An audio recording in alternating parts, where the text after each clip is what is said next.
માં પ્રચંડ જીત બાદ પહેલી વખત ગુજરાત મુલાકાતે આવેલા પીએમ મોદીનું સુરતમાં વસતા બિહારી લોકોએ ગમછો લહેરાવી સ્વાગત કર્યું। પીએમ મોદી દિલ્હી જતા પહેલા સુરત એરપોર્ટ પર બિહારી સમુદાયને સંબોધન કરવા પહોંચ્યા હતા અને ત્યાં હાજર લોકોએ ગમછો લહેરાવી પીએમ મોદીને આવકાર આપ્યો।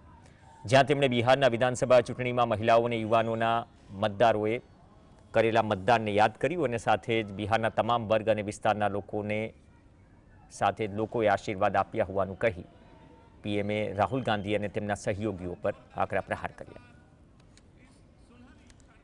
कांग्रेस को कोई बचा नहीं सकता है, ये हालत हो गई है। एक दो दशक में 50-60 साल तक एक चक्री राज करने वाले लोग इस प्रकार से खत्म हो जाएं,